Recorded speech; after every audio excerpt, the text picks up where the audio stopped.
Hey, Coach has got a great guest tonight. One you will probably recognize. David Lovette was on the podcast a couple weeks ago, and I told you guys he was a wing tee guru, but we forgot to talk about his YouTube channel. So, there's probably 3 plays that all air raid guys covet from wing tee. It's buck sweep, and you got a lot of guys who run buck sweep or pin and pull.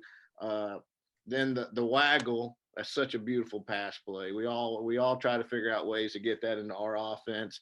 And probably the biggest one is the jet sweep from a gun. And so me and David were talking, and I asked him to come on and teach jet sweep from the gun, because I knew a lot of not only would wing tee guys like it, but air raid guys would be fascinated by it. We all want to steal that part of the wing tee for our offense. So, David, I appreciate you being here, and I want to talk, just so we don't forget about it, I want to talk about your YouTube channel first, because you said on the podcast how you're just to the age now where you want to help other coaches, and this is part of the way you're doing that. So just tell us a little bit about it. We'll start with it, and then we'll finish with it at the end. Well, the YouTube channel, we still do. We do a lot of stuff on Twitter, but a few years ago with Twitter, you had to post a YouTube video. So some of it's a couple years old, but it's stuff like, we didn't talk about this, but we have competition Mondays. Our competition Thursdays in the morning. We call it Morning Madness, and we come in at 7:00, and they get points. And we talk about the teams and everything, but we talk about competition. They get points for being there and get deducted not being. We do a lot of crazy stuff in the parking lot. Do group push-ups, and I got videos of the group push-ups, how we do that, hook legs over shoulders, and everybody teamwork and all that sort of stuff. So, and then there's some game film from about 10 years ago, and from game film, that's probably the most watched stuff. I've had kids contact me, and do you have a game of this or a game of that? And I don't have a lot of it. I left it, most of it, but what I did take, I put up on YouTube so that people can see and have it too. So several complete games on there. I would say probably 10 at least. Awesome. Yeah. Awesome. And then some of your workout stuff. So the channel is called WingTDave, and it's on YouTube. And check it out, because everything David does, he does at a high level. So we got that, so we don't forget it. Last time we kind of got done with our podcast, and then remember we hadn't talked about the YouTube channel. So, man, teach us, man. There's a lot of air raid guys that wish they could run jet sweep even close to how a wing tee guy does it. First of all, I mean, I'll share in just a second. I don't have all the answers with this. I'm just a guy that sort of has worked his way through stuff for years and years, and taken this and taken that from people. So I'm very thankful that Coach thought enough to ask me to talk about culture and asked me to speak this week on this, because like I say, I'm just like everybody else, trying to figure stuff out. And I've got a little thing here. I'm gonna try to share it. Hopefully technology will work well with me. And I do not see my bottom middle. Bottom middle is where you share screen. Is that what you're looking for? Yeah, I got that, but oh, never mind. That's the reason why I still had the let me start over. There we go. When you get to be our age, it takes a little while on this. I still had the Zoom. I still had the Zoom screen popped up, and it just didn't look right. There we go. So anyway, this is my contact information, my cell, my Twitter, and my YouTube stuff.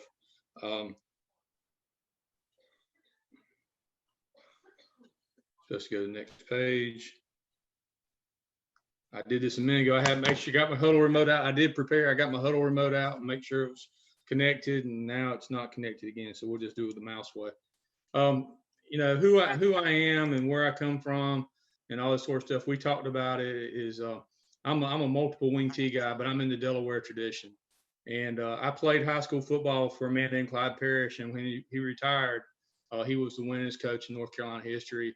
The only thing I'll say against Coach in that is he won a lot of games in South Carolina too. He won 400 some games, and for some reason they let him count his South Carolina games too. But he coached Jack Holly back in the day at Carolina, at the junior college over in Maxton. He was Jack Holly's coach, and he was head coach at Scotland County and Red Springs, and he could tell you stories, Wendell and all this sort of stuff. He could tell you stories where he'd been over the years, and he was a hoot as a comedian and everything.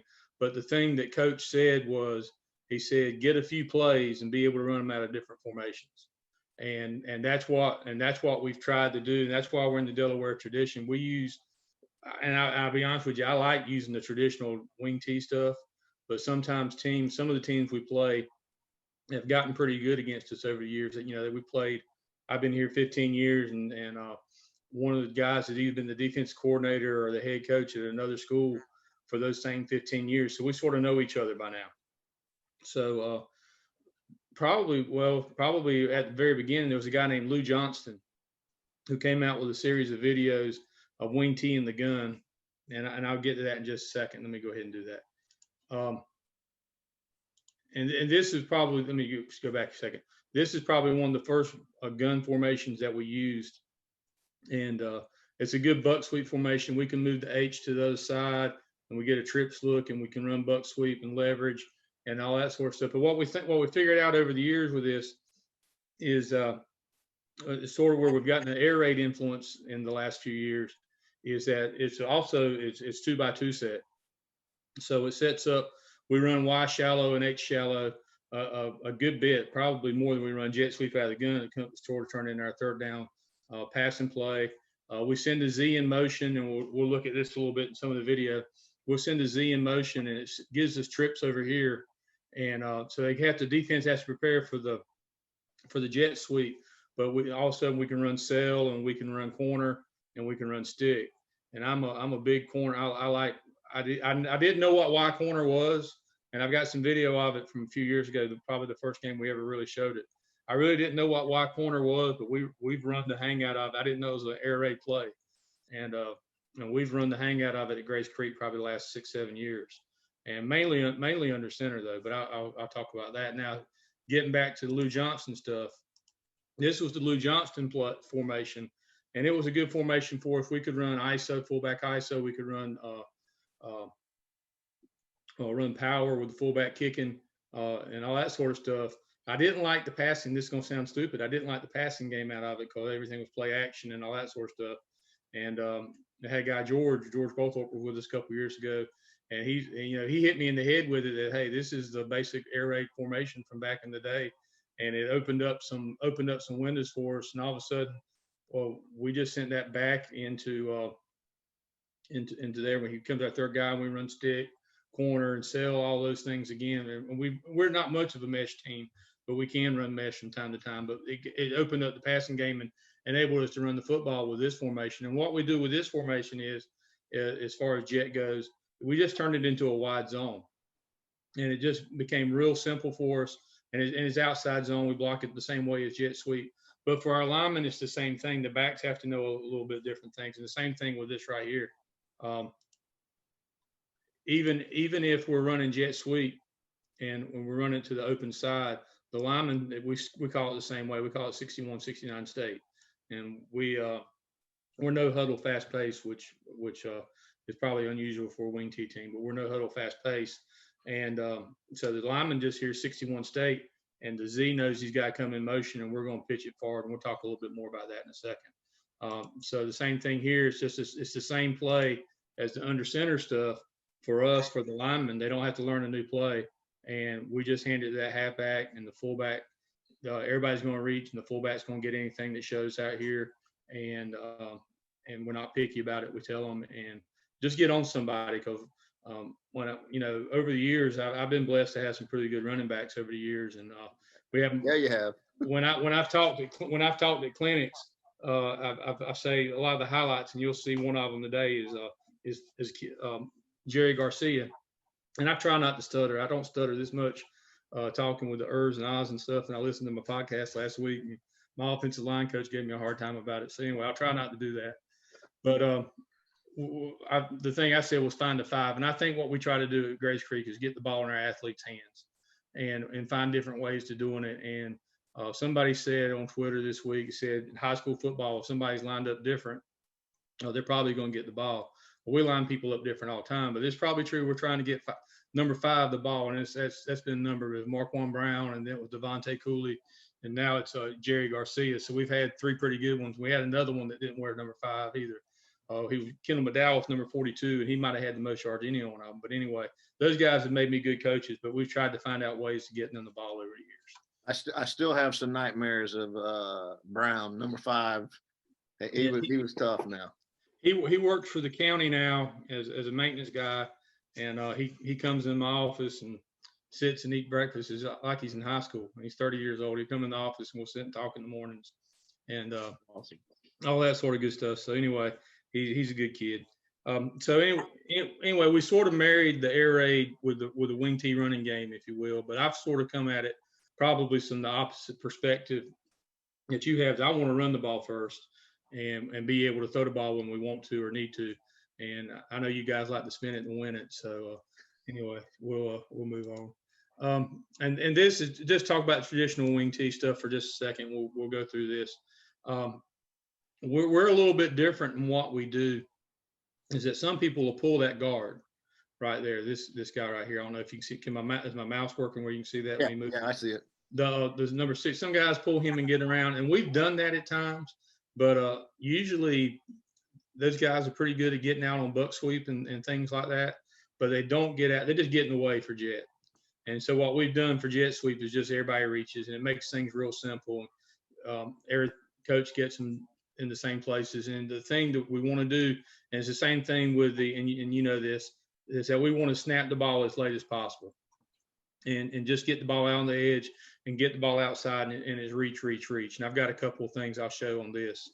Can you talk about the footwork for the O-line? Is it what do you tell them?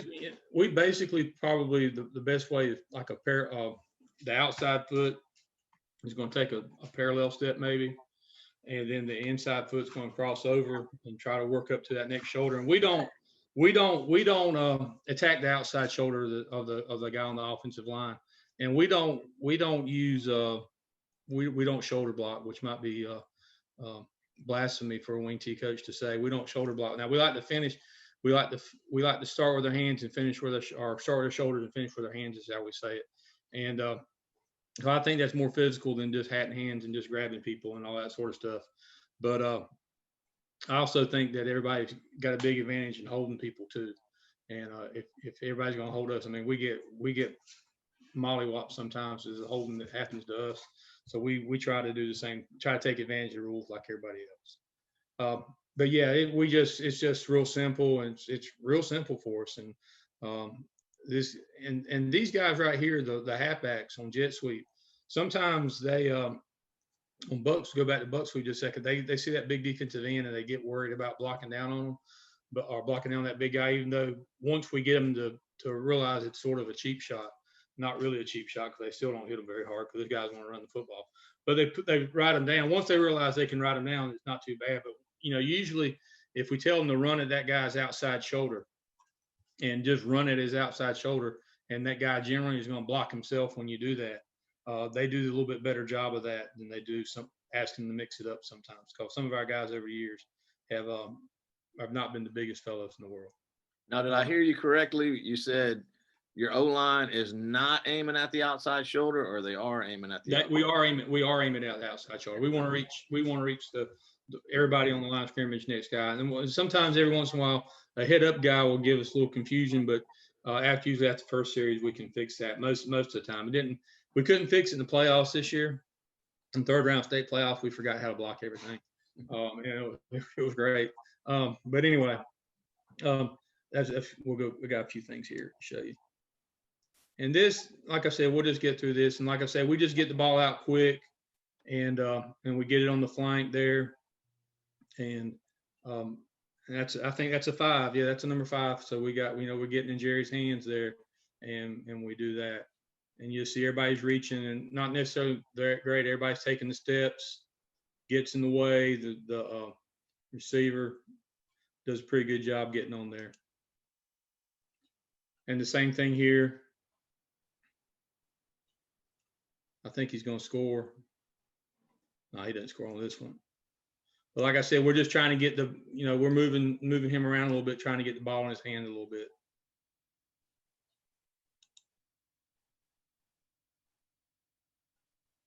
You can watch the steps here. See everybody's steps. Some of it not great, but everybody stepped together.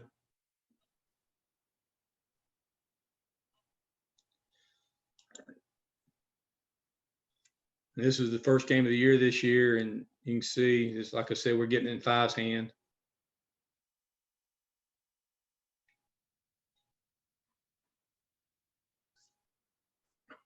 And it's not real good right here, but it's okay. And we've got a takedown there. Probably shouldn't have happened, but I didn't see that till I saw that play today.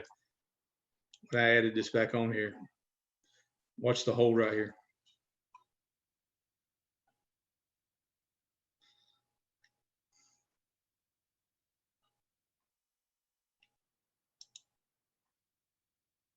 This is against Terry Sanford. They usually do a pretty good job, and that's just getting the ball outside, and he gets around the corner. And that's what jet sweep does for us under center. I got one more play. I know y'all don't want to see the under center stuff, so I'll try to get through this as quickly as possible. Well, it just feels like it's a different beast with the time up out of the gun. Yeah, well, I'll get to that in just. It's really not, and for us. And we K it over there. We put the extra guy out there. This is second round playoffs against Southeast Guilford. So that's a pretty good football team. Like I said, get it. There's no secret. Get the ball in Five's hand and let him do what he's got to do.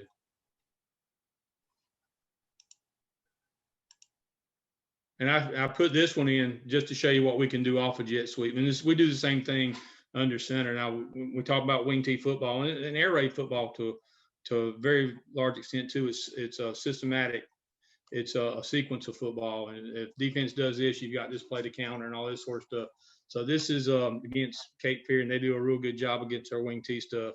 And watch the safeties come flying down to the jet motion here, and we're going to run Y corner over the top of it.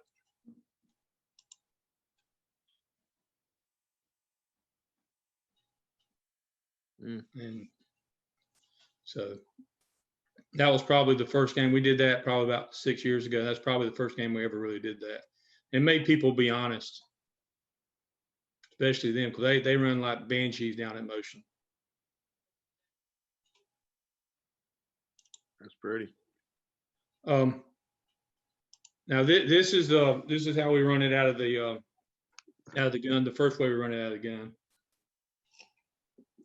We don't even call zip motion because we know the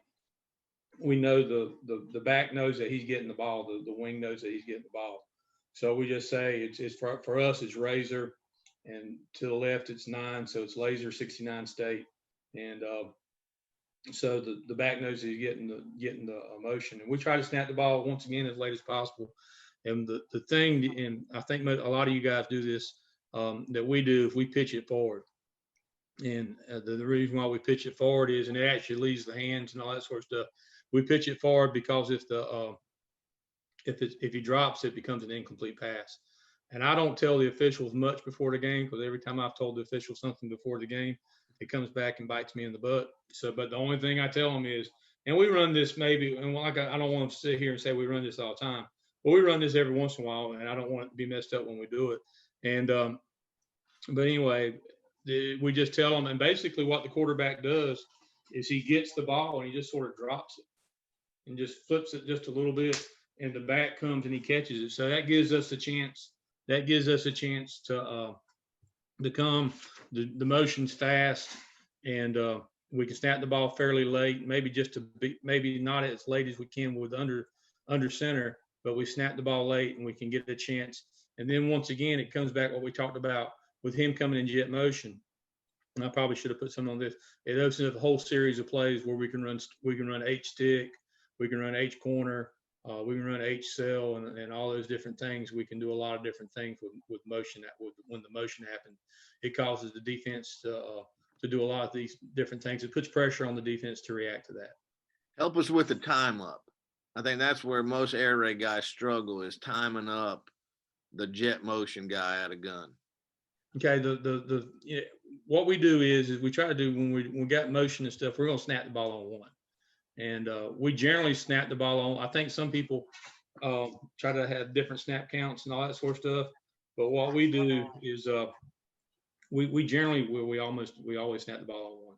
But what we do with people who are jumping their snap count, we call Navy, and Navy means is we're going we do that's the signal. We're going Navy, and we're going to send the guy in motion, and the quarterback's going to clap his hands or whatever, and that's going to hopefully either the defense is going to jump off sides or it slows them down or whatever. So that simplifies the cadences, and when they give the pop the foot or nod the head or whatever it is that those guys are doing in motion, he's going to try to snap the ball. With this, like I said, we're going under center. We're probably going to try to snap the ball right at 4. He's probably going to try to snap the ball in the gap right there. When the motion is getting in the gap, that might be a little bit more accurate if I have my squiggly line at the gap. So it's just a beat. It's a beat sooner, or maybe a half a beat sooner. But that's the reason why we do the little forward pass thing is in case he did drop it, that it becomes an incomplete pass and we don't have a fumble in the backfield. How deep is your quarterback and gun? Probably 4.5 yards. Okay. Probably about the distance as the fullback is under center. Probably about 4.5 yards.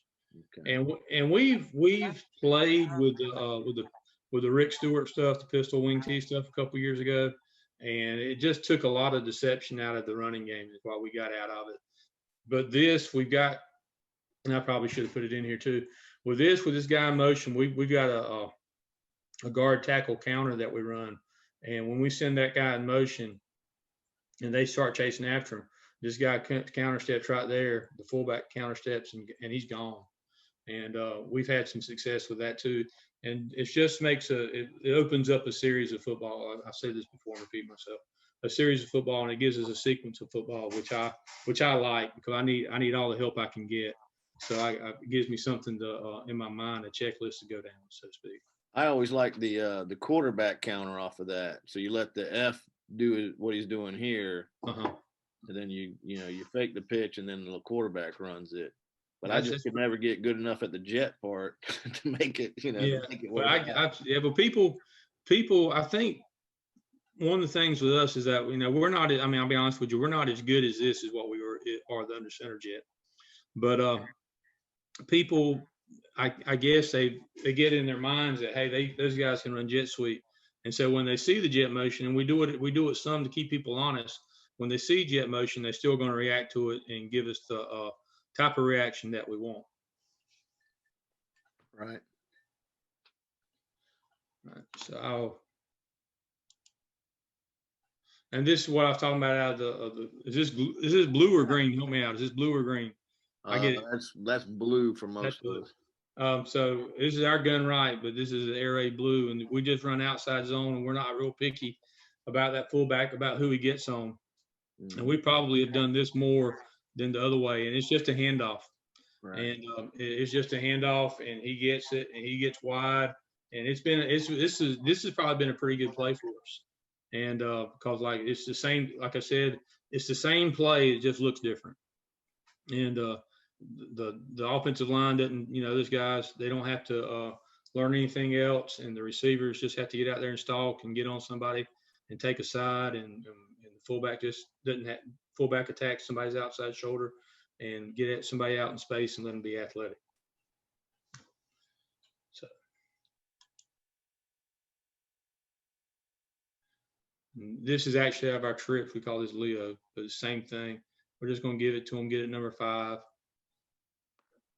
And everybody does. And if you're a running team, I mean, if you're an air raid passing team and you can throw the ball better than us, you're going to get people more. I mean, they don't even have a safety. And a little more honest, and it's going to get, if you got a kid that you want to get the ball in his hands some there out there in the backfield, it is just a good way to get him the ball in a hurry, and he's out on the perimeter in a hurry. Puts pressure on that defense. Yeah, I like it.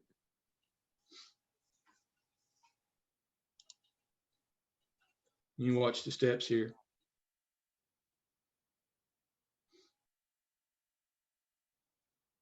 They just step and grab. Guys are doing a pretty good job on the perimeter blocking. That'd been a personal foul against us. Nothing. Our guys get hit on the track and all that sort of stuff. But anyway, they pulling them down out of bounds. You good? You want to go to the next play, Coach? Yeah, no, that was great. Keep going. Okay. This is the state play. That's the under center. You can see.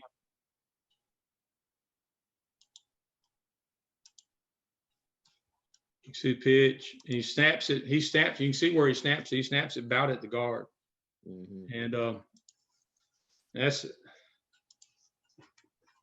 just right there. And everybody just gets out and gets on somebody. And Gerard's not as fast as our other guy, but it gives him a chance to get the ball out in space and get some positive yards. That's for us as a wing T team, that's a big deal because that's a completed pass right there. That's 8 yards passing right there that we normally wouldn't get. But anyway. Now you're talking like an air raid guy. Yeah. Well, that's my son at quarterback, so I have to get him some yards every once in a while. There you go. And pat his stats. Got to keep mama happy. Yeah. Here's another one out of the I guess that would be green going the other way.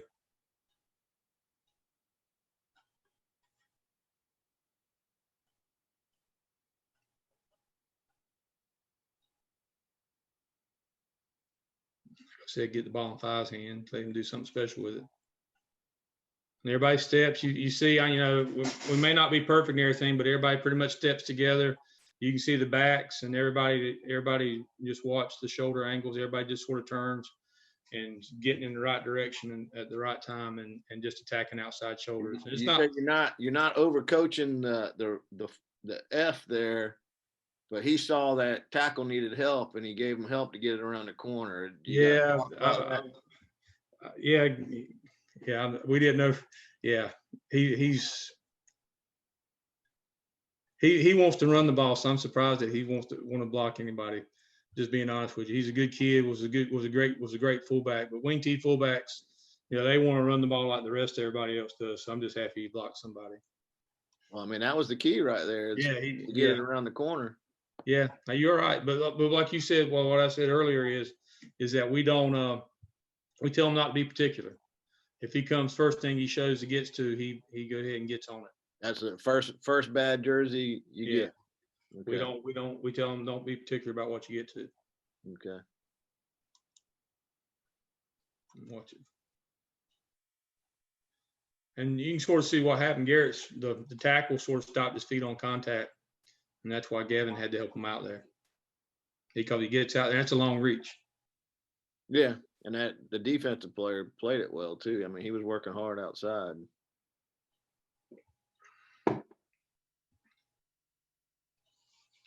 But I mean, it worked perfect.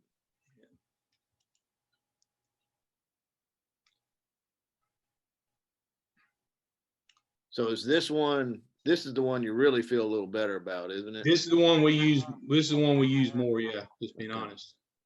And it just because we like running that, and third down we like running we like being in this formation because we can run our counter and ISO and all that sort of good stuff with it.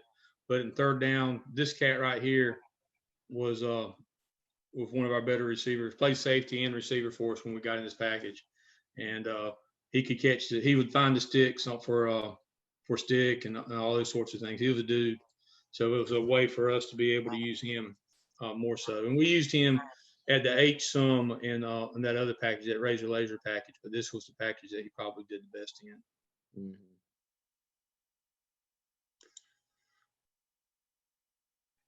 That's another pass play. But you see that that's Cape Fear. And like I said, they do a good job against us. And the reason why I showed this is not this version. But right here, you can see it, you can see Ben, how he does it. How he just sort of pitched it and he angled it. He got it out in front. He snapped the ball a little late. So he snaps it, and when he does it, he still gets it. Make sure I'm in slow motion.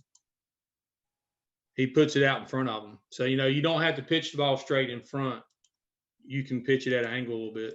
Yeah, I think that's the advantage of pitching it instead of handing it off. Yeah, he pitched it.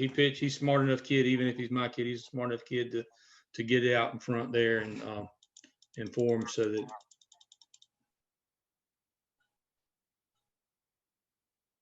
And that kid, that was from 2 years ago. He played receiver for us, and we tried to find ways to get him the ball since we didn't throw it enough.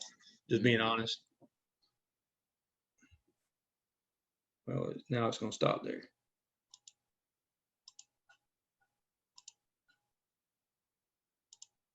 Now, do you have a drill? Do you have a drill for jet sweep, either under or in gun, or is it just you get enough reps in team period and that kind of stuff? Just basically, I think that's about it. Basically, and I heard you use the phrase everyday drill.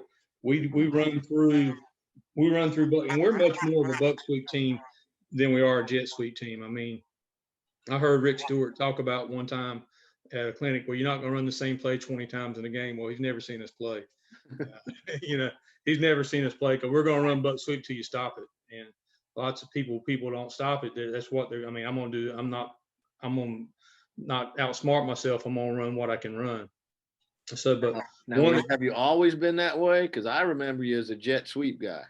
We've probably gotten more buck over the years. Okay. I mean, just being honest, we probably used to dabble in a lot of different things, but we've gotten to be probably last 5-6 years we've probably gotten real buck sweep, and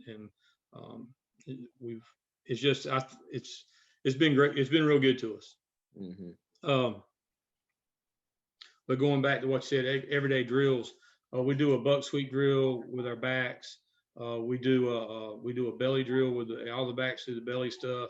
One of the things I tell them, is because kids sometimes we've got quality at Grays Creek, but not necessarily quantity at Grays Creek. We don't have a lot of depth, and those guys got to know what the people around them are doing. So we practice. Everybody practices a fullback, and everybody practices a halfback. So we do those things, the buck and the belly steps, and everybody goes through that. And then the last thing we do is we do a jet thing. And same thing, we try to snap the ball behind the guard, and quarterback hands it off and takes his steps. And the back, we just tell the back, don't be one of the bigger problems is for the kids that they get used to buck's not really a wide play, it's an off tackle play, and they want to turn the jet up too quick. So we make them run. What we do is we make them run we call it running the ladder, and hash numbers sideline, and we make them run that arc, if you will, to get the ball outside, and we do that every day with them too. That's probably the 3 running back drills that we do every day before we ever really get in to practicing the plays and that sort of stuff. That's what we do, our 3 everyday drills that we do with them. That's awesome. Now, did you have a play where you purposely told them to cut the jet up? I don't. Let me stop sharing. I don't, but there's a Coach Gallagher in New Jersey that talked about red light, green light, and we've talked about that over the years. If the outside linebacker, we don't, he's just sort of reading it. We want him to get outside, but if the outside linebacker or the force player comes up and really forces it, we call it red light. And if there's a red light, you turn it up. And green light, you keep on getting wide. And it's just sort of, he's got to read it a little bit to be able to do that. And usually they're pretty good enough to do that. I've been blessed very much so over the years with some good running backs here. Yeah, Brown was good enough to do it because I remember playing you back in the day. And we thought we had a bead on that dang jet, and all of a sudden he started putting his foot in the ground and going vertical with it. And we didn't have any. We ran out of people. He was a very special young man. I'll say that. He made me a very good coach for a couple of years. He was a very special athlete. So. And didn't you used to put him out at receiver and do all kinds of stuff? Yeah, we used to. It was the Lou Johnston formation that I was showing you. Your blue-green stuff. We get out there and we put him the same thing. We move him around. We throw a quick screen to him. And just try to give them the ball in space and let them run around with it. Not a lot of coaching on my part. Just get the ball in the kids' hands. Well, when you have breakfast with them tomorrow, tell them I'm still thinking about them. Still having bad dreams about them. I'll tell you. That was what? That was 10, 15 years ago. We're getting old. Like I said last week, we're getting old, Coach. That's right. Well, buddy, I sure do appreciate you doing this. And I know, air raid guys, they covet that jet play. And so I knew you were the guy to kind of coach us up a little bit. And remind everyone to go to your YouTube channel, WingTDave, and you got complete game film there, and also your weight room and conditioning type stuff. And man, I appreciate it. You did another great job, man. Well, thank you very much. I appreciate you having me.